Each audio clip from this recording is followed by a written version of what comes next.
pedir a licença, um minutinho, doutor Rodrigo, para registrar a presença do vereador Luiz Rossilo, é presidente da Comissão do Meio Ambiente da Câmara Municipal de Campinas. Muito obrigado pela presença.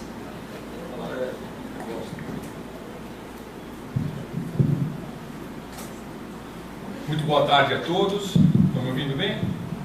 Muito boa tarde a todos. Inicialmente quero agradecer o convite que me foi feito na pessoa do Dr. Renato de Preto, coordenador regional do Núcleo de Campinas da Escola Paulista.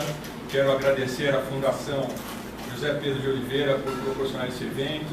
Agradeço a minha amiga também, que foi a causadora que proporcionou a minha presença aqui hoje. Temos encontrado em várias ocasiões discutindo questões ambientais. Defendemos muitas bandeiras bastante semelhantes, por exemplo, a criação das varas específicas em meio ambiente. Quero agradecer aos senhores e às senhoras, doutores e doutoras, pela presença. Muito obrigado, que uma sexta-feira esse horário não é fácil, né? Então, muito obrigado pela presença de todos. Tem alguns amigos aqui. Encontrei a Pérola, que trabalha aqui neste fórum, faz uns 15 anos que eu não havia. Isso porque eu sou de Campinas, fui estagiário do Richard por 2 anos na 4ª Vara Civil, e depois acabei me mudando de Campinas, estudando fora, enfim. Então é uma alegria maior ainda de estar aqui hoje, neste evento com os senhores, e para tratar de uma questão que eu sou absolutamente apaixonado.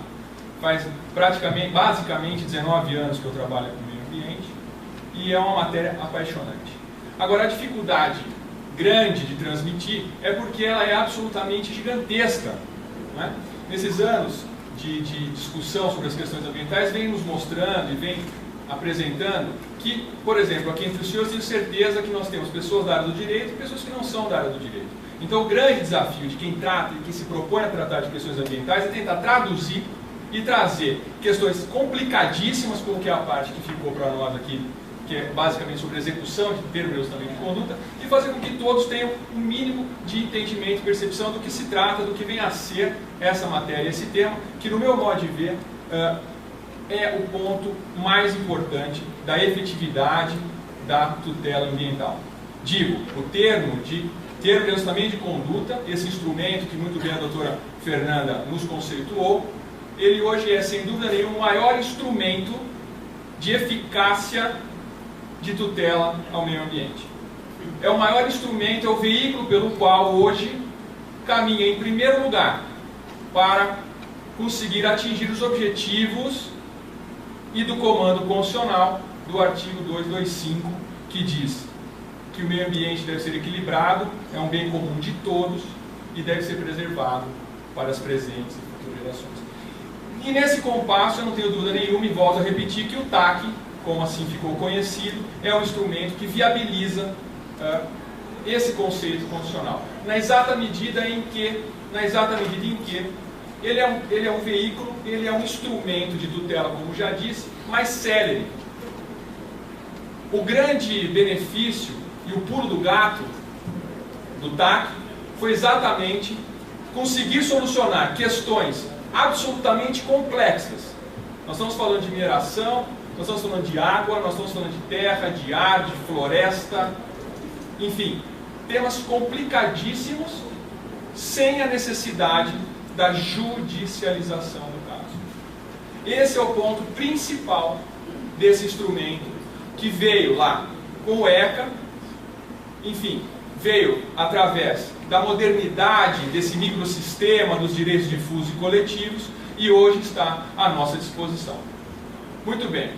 E eu também prometo que eu vou ser bastante breve, porque eu trago comigo uma lição que eu aprendi com um professor da faculdade, que diz o seguinte: aquele que está com o microfone tem que ter 2 cuidados.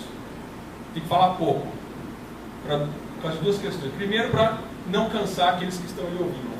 E em segundo, no final da fala, não ser ovacionado, mas ovacionado no sentido literal da palavra, com ovos. Então eu prometo aos senhores que eu serei bastante breve. Mas, acompanhando as lições de Aristóteles, a minha fala vai ter começo, meio e fim. E no final eu vou deixar aqui umas 4 ou 5 situações para discussão, se possível, e se houver tempo ainda, entre nós. E uma das questões a doutora Fernanda já adiantou, que seria o conflito do tempo, enfim, a questão do Código Florestal e os TACs assinados anos depois. Enfim, essa era uma das questões, mas nós temos outras para discutir. Voltando ao que eu me propus a dizer, muito bem. Sabendo dessa necessidade, a sociedade começa a perceber, como já foi dito aqui hoje, da necessidade de tutela e salvaguarda do meio ambiente. E aí, em função disso, como nós precisamos dessa nossa casa, a legislação vem sendo criada e aprimorada. Em 1985 vem a Lei da Ação Civil Pública, que até então nós só tínhamos ação popular, vem a Ação Civil Pública que democratiza a tutela desses direitos difusos e coletivos do qual se insere, não menosprezando os demais, mas a questão bastante importante que é a do meio ambiente. Por que eu digo democratiza? Porque vem esse veículo, vem esse instrumento jurídico e fornece a uma série, a um número de colegitimados a ir buscar solução no judiciário. Mas, professor, o senhor acabou de dizer que o interessante é o TAC, que não precisa judicializar a questão? Pois é. Eu também disse agora que as questões a legislação vai se aprimorando, as necessidades vão surgindo e a legislação vem sendo criada. O direito está sempre um passo atrás da sociedade, é óbvio. Vem o fato social e a lei vem em regulamento. Isso é natural desde que o mundo é mundo. Né? Muito bem. Em 85 vem a Lei da Ação Civil Pública e em 90 vem o Código de Defesa do Consumidor e acrescenta na Lei da Ação Civil Pública o parágrafo 5º do artigo 6º a possibilidade de se fazer transações. Portanto, retira do judiciário e traz para as questões afora do judiciário a possibilidade de se tutelar de uma forma mais rápida, mais séria. Então, com essa pequena introdução, eu digo e comprovo aos senhores e ponho a minha posição que, sem dúvida nenhuma, eu vejo o TAC como um instrumento, como um caminho dos melhores a serem perseguidos. Muito bem. Mas, nem tudo é bom, como também nem tudo é ruim. O TAC é excelente para a sociedade, para a consecução dos objetivos da política nacional, do meio ambiente, da Constituição, enfim, da tutela, da salvaguarda do meio ambiente, e também é bom para aquele que em algum momento do seu dia a dia, em algum momento da sua atividade, andou fora da linha. E o TAC vem e faz com que essa pessoa tenha a possibilidade de voltar a andar na linha. Então, é um instrumento que beneficia a todos. Entretanto, por vezes, ele é descumprido.